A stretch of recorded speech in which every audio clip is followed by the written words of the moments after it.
Welcome to Sports Talk with John and John. I'm John. And I'm John. That's my son, by the way, just to let you know. I am indeed firstborn. Firstborn. That's my firstborn. That's my baby. You listen to America's favorite father-son sports podcast that you can listen to us. Please subscribe to our YouTube channel at Sports Talk with John and John at youtube.com. Keep those emails and comments coming at Sports Talk with John and John at gmail.com. And as always, if you'd like to actually leave your name and your voice on a comment or something you heard in the show, or you just have something you'd like to add that might be an incentive for us, you can call us and leave a message at 504-434-2509. That's 504-434-2509.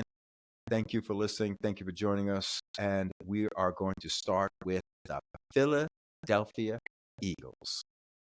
Say fly, it. Eagles, fly. Fly, Eagles, fly. It hurts. I feel you know it what? Hurts. It hurts. It hurts. It hurts. It hurts. It hurts.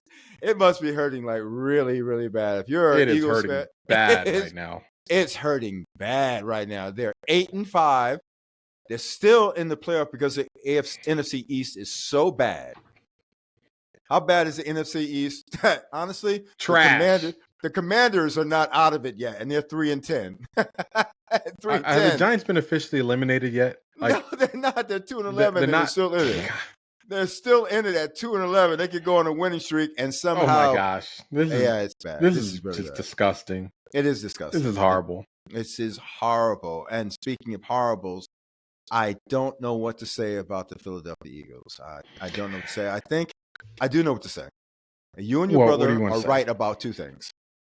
Two things you're right about. That Jalen Hurts is bad? That's the two things you're right about. That Jalen Hurts is bad. Like, what happened? This is a Super Bowl MVP we're talking about, you know. This isn't like just like some random guy that's just not getting it done. This is a Super Bowl MVP that is nosediving in terms of his performance on field and what looks like what everyone said about him at the beginning of his career. No, it's worse. Wow. No, it like, you know, I can't even quantify what I'm seeing from him on the field. The last 3 weeks for Jalen Hurts, it doesn't look like the same player from last year.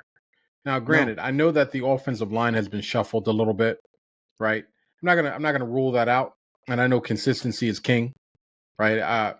Obviously, teams have keyed in on Saquon Barkley. I mean, he's only had 30 yards untouched before he hit the line of scrimmage on the season. He was 122 last night, though. He was 122. Yeah, no, he came alive, right? Yeah, he came alive. But what I saw from Jalen Hurts last night was I saw a guy that basically struggles to play from behind. Like when he presses, if he doesn't have a lead, you know what, and he presses, he makes some really, really, really bad plays. Okay. You know what? And I don't know what's going on from a psychological level, but there were 2 throws that he made last night that I thought were absolutely just disgusting. I know what you're going to say, too. They didn't look like NFL throws. No, they didn't. They didn't. Actually, I thought maybe he hurt himself or something's going on with his shoulder. Yeah, he's got to be hurt. We're going to hear at the end of the season, he's playing with a back problem, an undisclosed injury, something, because I refuse to believe that the guy that played last year and the guy that's consistently passed for over 3,000 yards a season is this guy right here. This can't be the same guy. There has to be something at this point in time. Like it's hard for me to believe that he's digressed this far, right? I mean, this was bad. Pop, I've never seen this in my entire life. I've been watching football for over 30 years. He had 2 turnovers on the same play. He throws an interception. I've never seen this. I swear. He threw an interception. Okay. On the return from the pick, the ball is stripped from the defender's hands.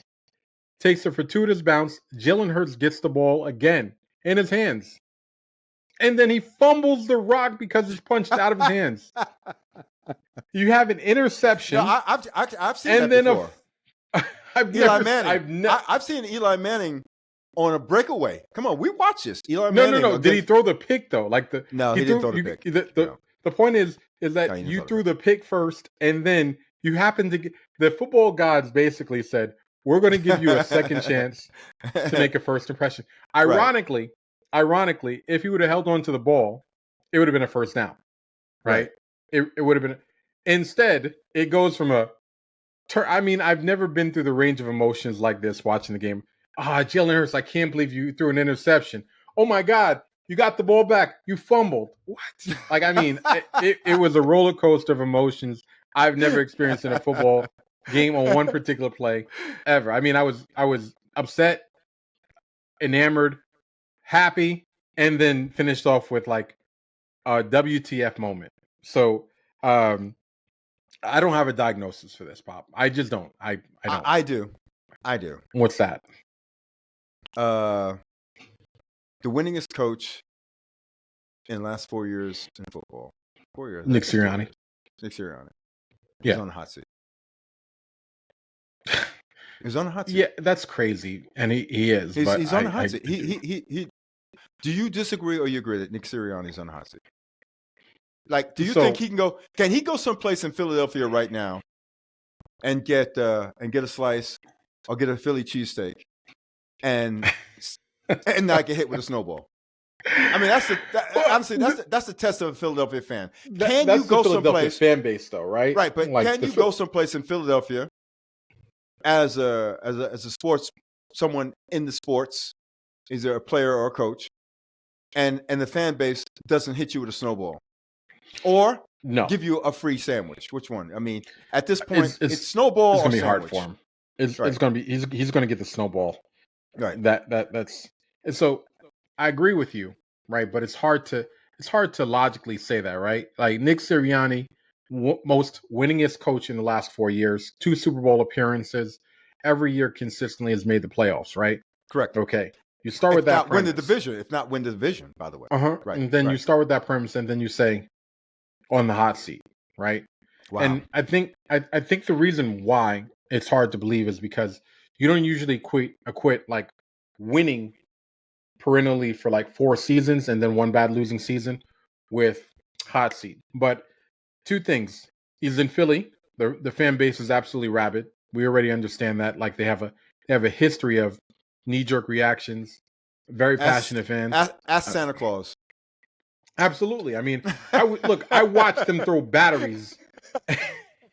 Like, do you remember the old vet? Like the old vet? The old vet had a jail in it. Santa Claus is come. Hey, he gets pummeled. Yeah, it's like take the reindeer with you. Yeah, absolutely. Like the old vet was serving kids alcohol in Philadelphia. How old are you? 12. You want a beer? There's a jail in the stadium. They're passing around Jack Daniels in the stadium. Like, no, look, man, I get it. That vet. The old vet was not. I'm not knocking it. I'm just saying. I've been there. I was at the old vet in 1978, Hofstra University. We get to go to a game at the vet. We get to go. We go. Never will I go again. Never went back again. But... let's just say the seats were awful. Yeah. It was raucous, and this is before the game started. I think the Eagles are playing the Giants. They pummeled them, by the way.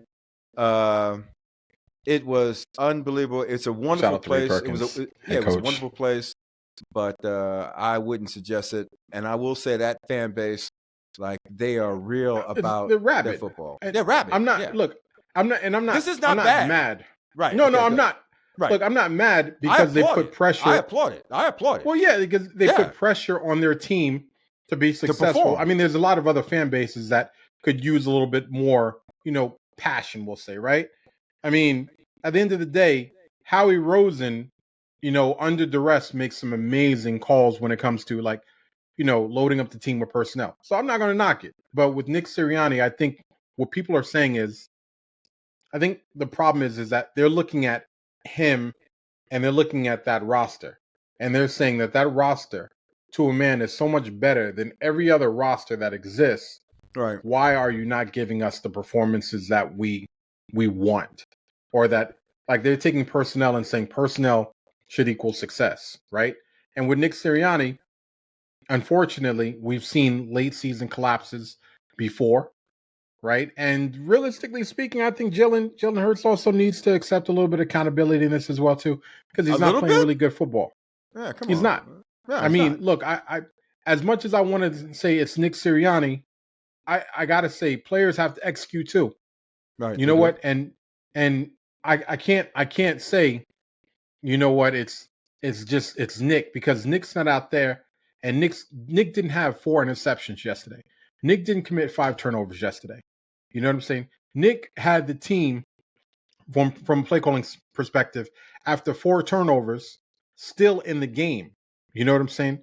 The Right. last drive of the game resulted in, a pick, obviously, on a potential tying scoring drive in overtime, Right. right? That's not a product of coaching, right? Because realistically, I see the team prepared every single game. Sometimes I think the play calling is predictable, but for the most part, they were predictable to a certain point last year.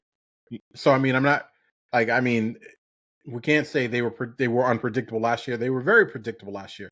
3rd and 1, what are they doing? 4th and 1, what are they doing? Tush Push, push, push. right? Right.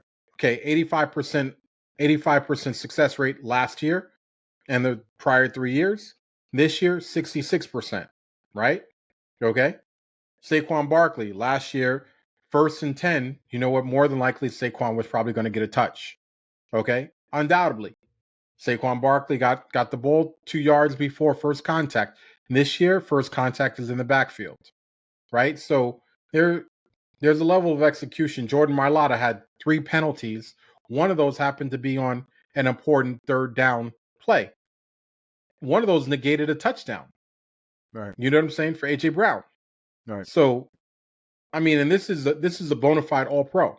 So I think in combination, I would like to say point the finger at Nick, but part of me wants to point the finger at, Jalen a little bit more, because you can't be that careless with the football and be Right. an All Pro. You just Right. can't. So, Well, although I don't well, like Nick anyway, so you know what? If you're hearing this, I'm sorry. You know what, Nick? Because you whoop the Giants every year except twice a year, except this like I year. said, I don't. So I think for Philadelphia, it's going to be measured in snowballs. So we'll have to see what's going to happen. snowballs and frozen batteries. Next up, that we saying the Eagles are trending in the wrong direction, or is this just on a closure, or can this be fixed? No, this is this they'll get in simply because they need a winner for the NFC East. I think They Dallas is need a too far winner. behind. I get that. You said they need a winner. Like it's like Yeah, somebody there has to has to win be a it. winner, right? I Right. mean, this is one of those years in the playoffs where I'd rather see another team from another division get in than a forced, conference or division winner get in. So, Right. right, because I think that Philadelphia gets in at 9 wins, you potentially might have a 10-win team that won't get in the playoffs because that's just the way the stacking takes. The first 4 division winners get automatic playoff berths, All right. regardless of Well, record. so Philly's still working on it.